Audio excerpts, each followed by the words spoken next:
Everyman is a novel about death. It is about the life leading up to one specific death, and it is about the idea of death as something terrible that every person must experience. The novel opens with the funeral of the main character, before we are made aware that the man who has died is the main character at all. The novel is the story of a posthumous man, and therefore everything we learn of his life is cast in the shadow of his death.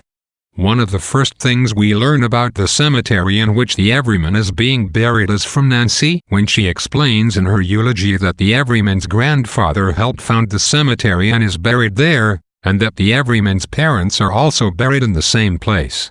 This establishes a chain of connection between ancestors and descendants, with the common links between them not shared characteristics or similarities in personality, but their place of burial and that they have died. Even as a child, the Everyman is acutely aware of death as both a concrete fact and a vague threat. He witnesses the body of a sailor washed up on the shore near his holiday home. The decayed body intrudes into the happy, carefree feeling of childhood summer. Later, before his hernia operation as a boy, the Everyman sees the boy next to him and determines from the other boy's parents' reactions that the boy is destined to die. As an older adult, the Everyman experiences the deaths of those around him, from his parents, to colleagues, to fellow residents at his retirement village. After yet another surgery, the Everyman believes that evading death has become the primary work of his life, and his slow descent towards infirmity his central truth.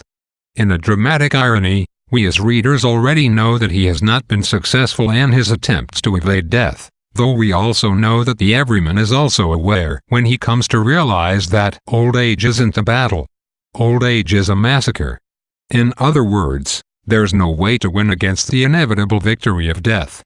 The Everyman's motto in life is, "Hold your ground and take it as it comes," a belief delivered to us by a grieving Nancy.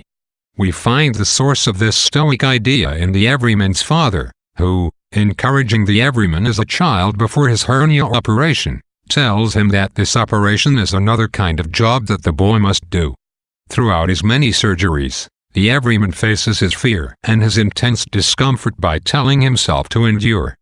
Particularly awful and inescapable is his first carotid artery surgery, which he undergoes under local anesthetic, aware the whole time of all the sounds of the instruments cutting into his body. Stoicism, rather than tears or loud complaints, is his response. He tells her there is no way to fight, and that she should just accept pain and difficulty with quiet non-resistance. When his daughter Nancy is frightened by the sight of the Everyman's newly inserted defibrillator bulging under his skin, the Everyman explains to her that there is no need to be afraid, because the defibrillator is serving a useful purpose. He tells her precisely the same words that Nancy will echo to the others at his funeral. Stoicism for the Everyman is not a denial of suffering or a way to reshape suffering as a form of purification for the soul, but a simple method for proceeding through life without giving in to despair. The ultimate goal for the Everyman is to endure, to be alive as long as possible.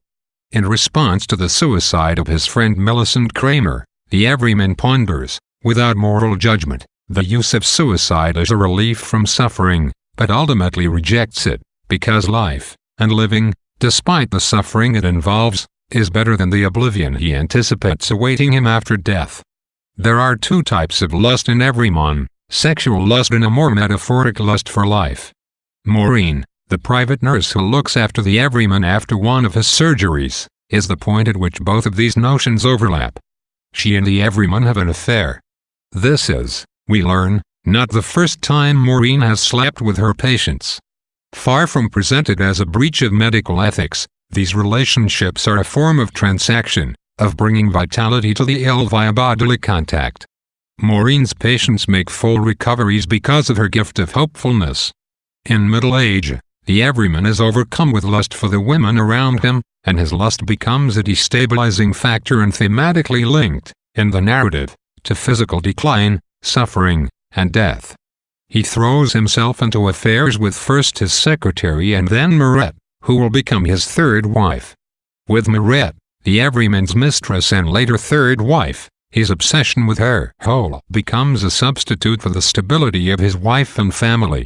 It is a dangerous obsessiveness that ignores his age and situation in life, but at the same time he is energized by giving in to his lust for her, traveling to Paris and spending money recklessly.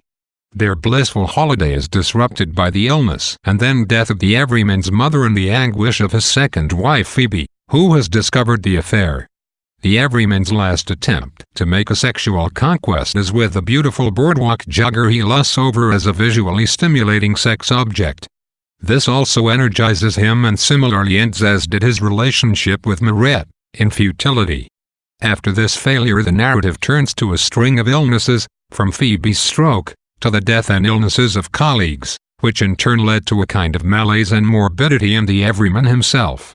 When lust is absent from his life, the Everyman is overtaken by the weakening power of old age, and vitality and enthusiasm for living slowly ebb away. Throughout the novel, the Everyman refers to himself and his choices of behavior as average. For example, when he leaves his first marriage for Phoebe, the Everyman says that he had never seen himself as other than average. Later, when the Everyman begins to have affairs during his second marriage, he is startled by his own adulterous behavior, believing it is something against normal morality.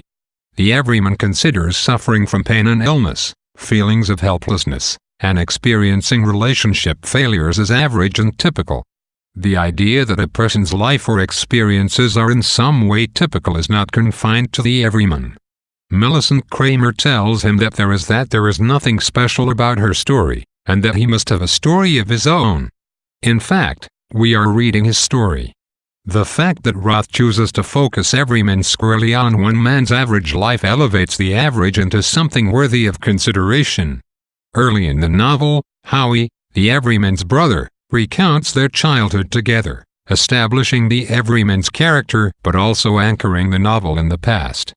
Old age is positioned as an empty time in which all one can do is look back in pain at what has been lost, enhancing one's loneliness. An example of this is how the Everyman believes that love and companionship, which were common in his past, will be forevermore absent from his life in old age. Alternatively, nostalgia is a way for the Everyman to deal with the emptiness of his final days by thinking of better days and the pleasures he had experienced. In a sense, the whole book is nostalgic, in that most of the narrative deals with looking back on a life that is already completed and finished before the opening of the novel. Everyman is concerned with its protagonist's passage through life, focusing partly on how he is viewed by and has behaved towards his family. The central relationships of the novel are with Howie, ever loyal and loving older brother, Nancy, the pure and hopeful daughter, and the women who have been present at the Everyman's various operations and post-operation recoveries. These women include the Everyman's mother, his wives, and the nurse with whom he has an affair. The Everyman's sons Randy and Lonnie take a deeply negative view of their father, contrary to how the Everyman sees himself, although their views and characters are only lightly referenced in the novel. Most of the Everyman's blood relatives serve as a comforting presence in his life. In contrast, most of his romantic partners fulfill his sexual needs, but fail to understand him or are failed by him. Out of the lovers, only Phoebe, with her individual capacity for understanding, is able to retain a relationship beyond the broken bonds of the marital relationship. She is the closest the Everyman comes to a successful chosen family member. The Everyman's body appears in various forms. His body is a site of vitality when he is a young man, powerful and healthy. Later, his body weakens in his illnesses, and is cut apart during his various operations to the point where the Everyman's relationship to it is fraught with longing and morbid feelings. Women's bodies are described with laser-focused detail, from their curves to their posture.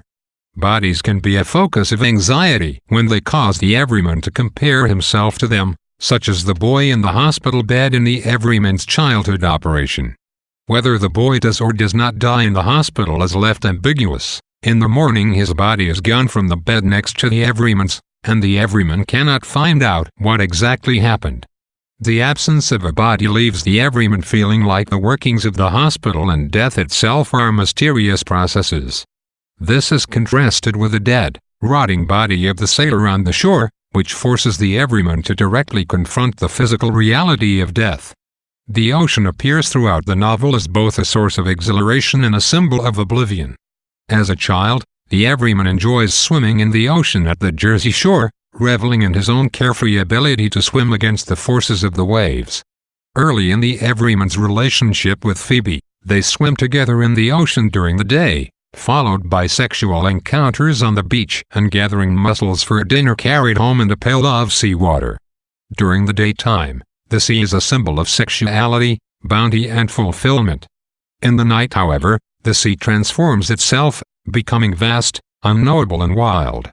The sea at night reminds the everyman of death, and immediately after this revelation, the narrative turns to the metaphorical death of his relationship with his first wife. This combination of ecstatic fulfillment and oblivion, carefree physicality and the unknowable depths is present at the very end of the everyman's life. As he goes into his final surgery, the everyman thinks of himself as a boy again experiencing the freedom of swimming in the ocean. Diamonds are highly valued gemstones that symbolize status and partnership in the novel. The everyman's father sold diamond rings to working and lower middle-class couples, and, in his father's view, owning a diamond confers a feeling of owning something that will, unlike human beauty and the body, never be lost to the passage of time and the forces of decay. In a world without an afterlife, owning something which cannot die is attractive but ultimately of questionable comfort to those who will in the end be dead and below ground longer than they were alive and above it. The everyman gives his mistress Mirette a diamond necklace that is worth more than his father's entire stock, while describing its quality in his father's favorite term, imperishable. Diamonds are linked to the futile search for something that will endure beyond the physical. Even as the everyman is buying the diamond out of a carnal desire for Mirette's youthfulness, the reader is aware that this will lead to disappointment as their love fades and her true, flawed nature is revealed.